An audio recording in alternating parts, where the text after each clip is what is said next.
guys, welcome back to segment 3, the Roundtable of Doom. Doom. Gerald had to do that because Chris wasn't here. So our thoughts on the PlayStation Vita with the actually the release of it today. But before we actually get to the release, I know we discussed this earlier in the first segment, but you know, did you have doubts upon release that the pre-orders would have been fulfilled? And, I mean, how well did you anticipate pre-release that this system was going to sell? Well, I just thought it wasn't going to be that great of a release because the price, even at the time, we had said that was a pretty fair price. Unfortunately, the market has changed even from last year when it was originally introduced. It's just, you know, the price issue I knew was going to be a big one. Plus just the reception it got in Japan and failure to succeed in the Japanese market. I just realized those combination of those factors, and the fact also as well that there was really no advertising by Sony on their part, kind of really hurt it. I mean, the only advertising that I saw up until, well, tonight was by Taco Bell. And that to me is an issue. They had a golden opportunity with the Super Bowl to get 110 million people to watch at the same time your product. And don't tell me you don't have the cash for it. I understand that you're losing money hand over fist if that's for 4 years, but you should have taken whatever funds were necessary and spent it accordingly on one advertisement on the Super Bowl. I think it would have been well worth it for your product. The timing would have been pretty good for it. And I think that was a missed opportunity on their part. I just see, you know, again, like the Move, a great product, but unfortunately no one knows about it simply because of the fact you're not going to go and take the steps to market it.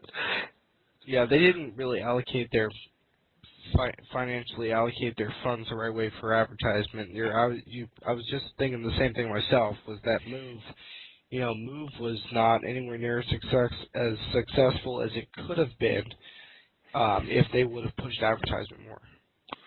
That's correct. And then, you know, being the brain geniuses that Sony was by, you know, bringing out the same week as Halo Reach was just, you know, not the wisest move in the world. And I don't know. It just seems to be that they're making missteps when they're bringing out these products, and it just doesn't seem, you know, logically why they keep on doing that. You know, they keep on making mistake after mistake after mistake.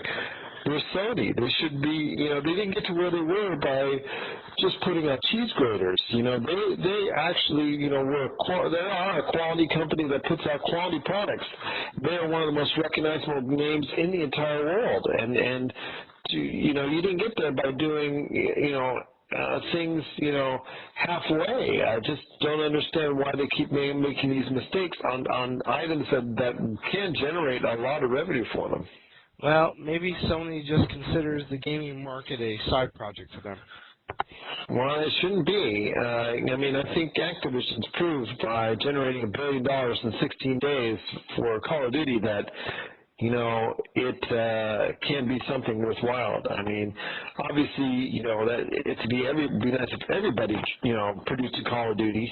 But even if you can't, you can still what you can do if you've got a good product, stand behind it by promoting it. You know, Microsoft is probably the greatest example. They brought out the Kinect, spent $500 million in the first year on advertising that product.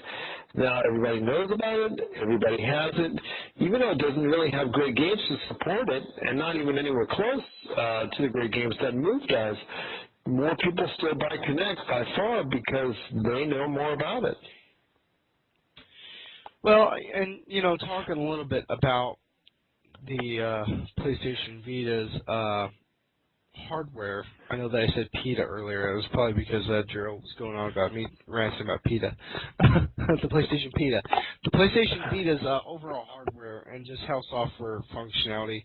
I was pretty impressed. I had my doubts when I was looking at the unit at CES, and I mean, it was pretty cool. I think Little Deviants was probably one of the most, ridiculous games I've ever played. To include that and push that so much in the PlayStation, as far as the primary game they included in the bundle, was probably a very poor choice on Sony's part. I think if they Well, included I Uncharted, disagree with you in one sense, because there's one aspect of it, the AR, the augmented reality game, the bot invasion that everybody see at where I've been as far as customers and salespeople are concerned have been immediately drawn to. As far as it's concerned, I mean, they like that part.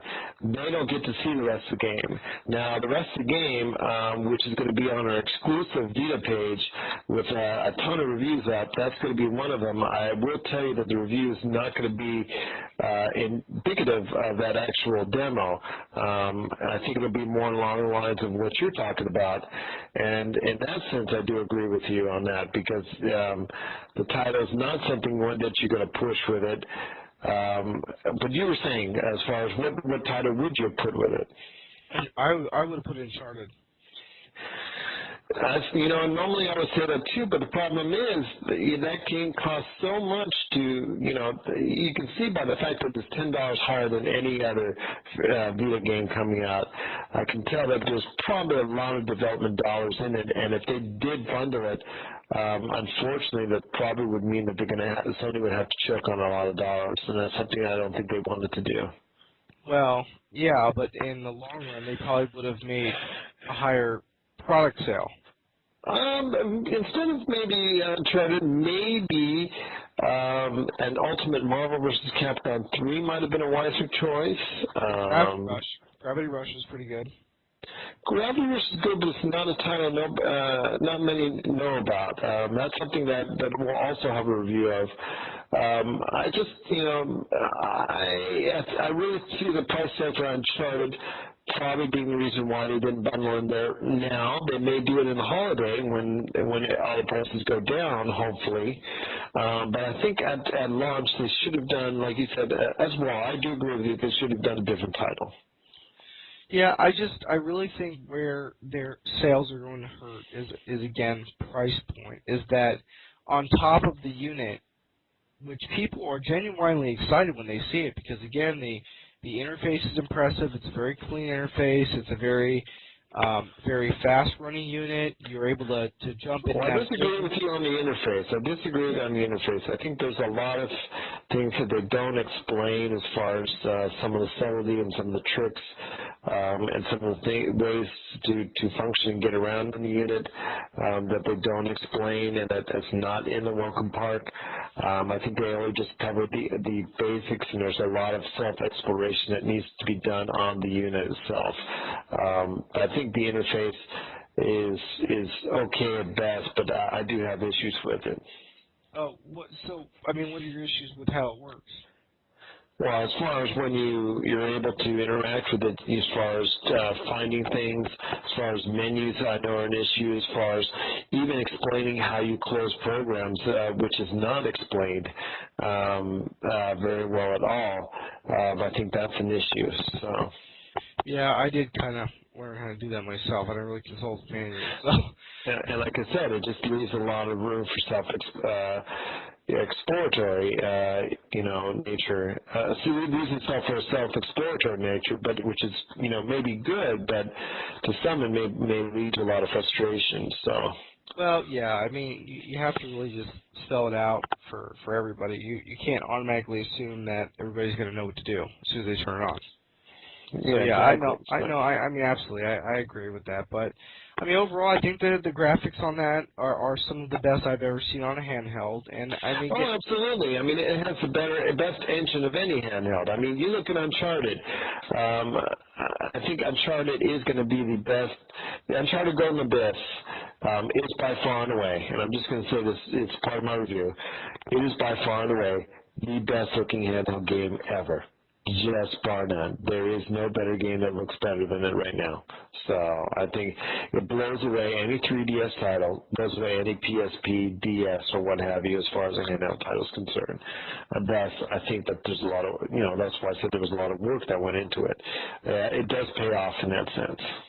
Yeah, but, now, overall, what would you rate, you know, what would you rate the PlayStation Vita, and what is it? How does it match up with the 3DS? And I mean, obviously, Well, the hardware. Go ahead. I'm sorry. I was gonna say, obviously, 3DS sales, were not particularly well because of the weak launch titles that came out with it. However, once they lowered the price point on 3DS, it obviously became a much more successfully selling unit. So, in comparison to the PlayStation Vita at its current price point, not assuming that Sony may lower it, because again, the initial concern that consumers are having is that, oh well, okay, the units the units $299, but on top of what you're already paying, you have to buy a PlayStation Vita branded proprietary memory, which can be anywhere from $20 to over $60. So Well, I just think right now the unit has a lot of issues, and I do explain that not only on a blog, the little bit of opinions that both you and I have, and Chris and Corey left on our Vita page at www.yourgamesource.com, but also as well on my actual blog on Yes Elvis Lives blog. At our www.yourgamesource.com. I just think hardware tech has a lot of potential and is expanding. I truly enjoy it as well as you do. The interface I can live with as far as finding out new things and not being explained or not being handheld on how to use the system. The software itself, it just has to get remarkably lower. I have issues across the board as far as the pricing of the software. I think it's extremely expensive across the board. I think a lot of the games are suspect. As I'll state in my reviews on our Vita page at www.yourgamesource.com, I really think a lot of the games, some of them were ports that were very good from the consoles. Some of them were ports from iOS games, and they were really not good, and they're charging $20, $30, and $40 for some of these games that should be only sold for $3 to $5 in the App Store, and I find that incredibly criminal. I also realize when you go to the PSP store portion of the PlayStation Store and you download PSP favorites, and you still see that they're 20, 30, and sometimes 40 for some of these older PSP titles. That's absolutely ridiculous. And it's not until that Sony wises up and says, you know what, we need to make this prices more realistic to the marketplace. We need to make these prices more affordable to our consumers, that I don't see this unit taking off. I see the unit hardware itself that's going to have to, out of necessity, just like the 3DS, I think that's also going to have to be cheaper. I think a $199 price point is much easier to swallow for individuals, especially if they have to buy extra memory cards. And then last but not least, I think if a Call of Duty game comes out, I really think that probably will push the system in conjunction with a price cut. So I just think it's something that they have to consider, and they have to see if they can tread enough water to try and stay afloat until that happens and those things fall into place. But it has to be a combination of all three for it to be successful. Right now, it just doesn't stand a chance that it gets a 3DS. No, I agree. The price point is, I think you made a very good terminology there. Their pricing is criminal. It really is. $40, $50 for titles is absolutely ridiculous. Not to mention the prices of older titles that they force you to Well, I give you an example. The one good, I don't say one good, but one fair price on it is 2K12 for the PSP, which is available for download for the Vita for $19.99. Okay, that's okay. But when you've got NBA 2K10 and NBA 2K11 at the same exact price on the same exact listing, that's ridiculous. And then you've got older JRPGs at $39.99 that were sold for the PSP. You've got the God of War still at right around $30, which you can get the PS3 upgraded versions of it for as a bundle for just about the same price together. That's truly disappointing to me, and I just think that they need to go ahead and make massive changes to the entire library that they have for download, and once they do that, I think that's a step in the right direction. No, I agree. So we're gonna oh, you know what? We got one more thing to add before we go to break. You know, obviously, with the way the PlayStation Vita overall functions, it's very, very similar now to the way a lot of these handheld mobile devices are working, like our iPads and our iPhones and our Android OSs. How well do you think, long-standing, will the PlayStation Vita and even the Nintendo 3DS hold up to the competitive market that is really starting to grow in the handheld devices, like cell phones and such? I just think it's going to be a situation where the audience for these type of handhelds gets younger and younger, because with you and I, we're at our age, we're in age groups, we're just going to be buying iPads, we're just going to be buying iPhones and Android phones with lots of apps that are, $3 to $5, 99 cents, what have you, that are just as appealing to us and just as enjoyable, rather than going ahead and spending that kind of money. So I see the market dwindling as a whole for those type of handhelds, and I see a not good future for either one of those two long term. I absolutely agree. I don't know if it's long term if the market's going to really vary to favor more the handheld gaming units. I think it's going to lean more towards the handhelds like mobile devices. I agree. It just becomes so easy to buy things off the App Store in either Android Marketplace or the iTunes Store, and I just don't see 3DS or the Vita being able to compete long term. Nope, I agree. Well, that'll just about sum up this segment, so we're going to go to a quick break, and we'll be back with you guys.